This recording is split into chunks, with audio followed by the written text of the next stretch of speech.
Hey everybody, Rob Maurer here, and today we're going to be talking about some reporting on Giga Shanghai, particularly the workforce and production rates. And we've also got some potential news on Giga Texas, Giga Berlin, also an update on the AMD Ryzen processor Tesla's been using, EV sales in the UK, and Tesla Energy. Alright, Tesla stock on the day today finishing down about 2.1% to $1,064.70. The Nasdaq down just 0.1% today. And with the Dow actually underperforming the Nasdaq, generally an indicator that growth stocks are probably going to do a little bit better, it was a bit surprising to see Tesla trail. Seems a little bit more Tesla isolated than the last couple of days have been, as we've talked about. Sometimes in those cases, you kind of look at other EV stocks and those will all be down kind of together, but mixed results there today. Some up, some down, same thing with traditional automakers, so I don't think anything there particularly relevant to Tesla's movement. But regardless, Tesla has now given up almost the entirety of the gains from Monday, now up less than 1% on the year, and earlier this morning, even dipping below that level. That being said, also worth noting that the Nasdaq is down about 4% year to date, so Tesla's still doing a bit better so far. Alright, so first off today, I want to spend some time talking about some reporting on Giga Shanghai. I think there was some news picked up by Teslarati today and a couple of other outlets that is a little bit confusing, and admittedly, I don't have all the answers here, but I think I can help provide at least a little bit of context for this report. So Teslarati saying, Tesla's workforce expansion at Giga Shanghai will grow new model line by 50%. So they say that they picked this up from a Troy Cherasaro tweet, which reads, quote, "The text below is from the environmental impact assessment of Giga Shanghai expansion. It says they will add 3,000 employees to a production line that currently has 6,000, end quote. And I think that's about as far as a lot of people seem to have taken this news. And then I've seen a lot of conversation about, oh, Giga Shanghai, 50% more workforce than taking the current production rate. So let's say 750,000 and upping that by 50% and saying, oh, the new production rate is going to be 1.1 million or whatever. But that's not really exactly what's going on here, so let's take a look all the way through this. Troy's tweet also shares a screenshot of a portion of that environmental impact assessment with the translation at the bottom. There are a couple of portions redacted there, so those are filled in with ... but it says, quote, "According to the corporate plan, this time ... the production area has added 1,000 new employees. The new model production area has approximately 3,000 new employees, and ... the new model production area has a labor force of approximately 6,000. After the implementation of this project, it will increase to 9,000 people and 19,000 employees in the whole factory. See table 310-1 for the production cycle and capacity comparison," end quote. All right, so first off, let's talk about that new model production area. A lot of people taking that to mean that this would be for the Model 2 or whatever the next generation version would be called. I'm confident that's not the case. I think it's just a sentence structure here.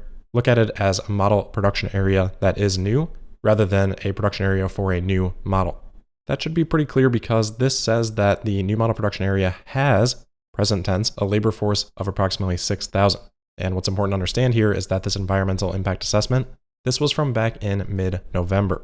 If Tesla had had 6,000 people working on some sort of new model since that long ago, we probably would have heard a little bit more about it by now. So pretty clearly not the case. And then as far as that 50% increase goes, again, I think that has been misinterpreted. If we look at the numbers here, it says after the implementation of this project, it will increase to 9,000 people. So one area is going from 6,000 to 9,000, but then they say that 19,000 employees would be in the total factory. So really the increase is from 16,000 to 19,000 or about 20%. The last little bit of this mentions to see table 310-1 for the production cycle and capacity comparison. Unfortunately, if we do pull that up, all that information has been entirely redacted. Anyway, as I had mentioned, this impact assessment with this information in it had been filed in November, and this has actually been reported on. We've even talked about it on the podcast. Reuters and many other news sources had reported on this from Beijing Daily, which had reported that Tesla would be adding 4,000 to their staff, taking the total up to 19,000.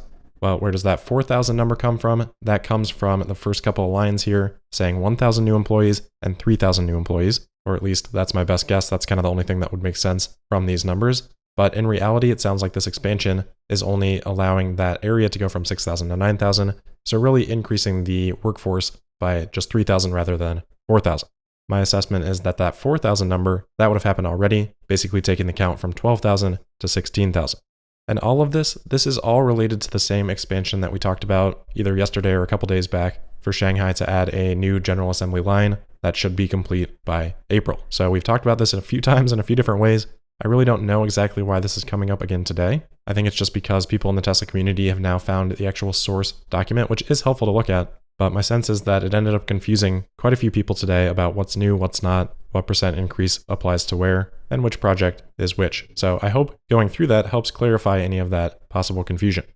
All right, next up, we also have a little bit of confusion on a report on Giga Texas. This is coming from Eastside Global, a Chinese news outlet. They reported that, quote, Tesla is using products made by Chinese solar panel giant LONGi in its Texas Gigafactory, an insider told Eastside Global, despite Tesla China declining to comment on the matter. The US EV maker's new plant will start operation this week, end quote. All right, so the first piece of that, just the solar panels. I guess maybe their insider is Joe Tegmeyer because he tweeted the exact same thing last Friday.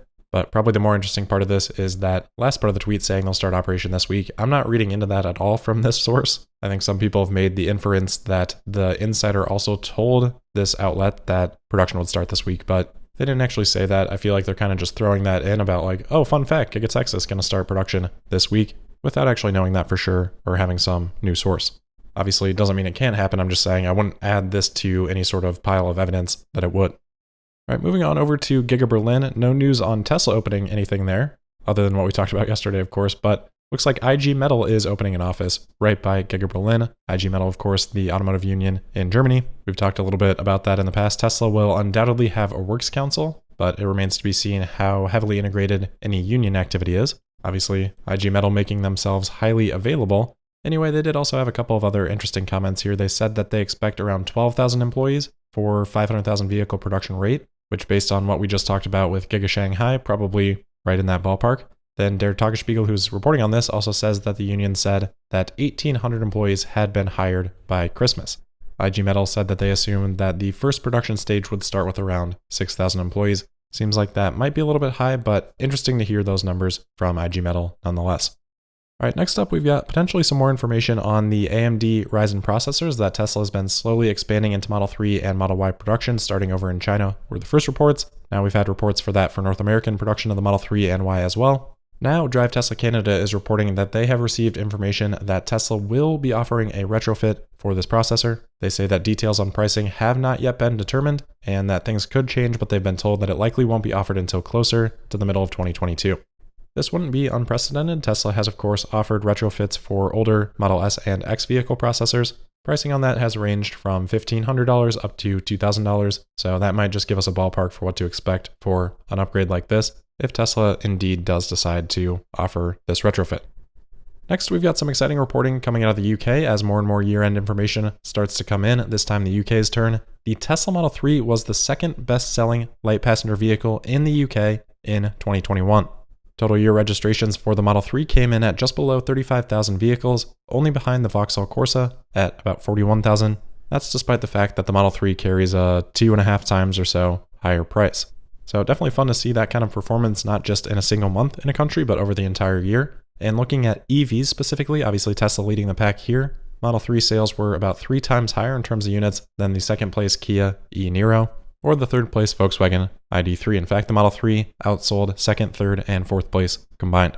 I think also cool to note here that market share for battery electric vehicles as a whole in the UK rose from 6.6% in 2020 up to 11.6% for 2021.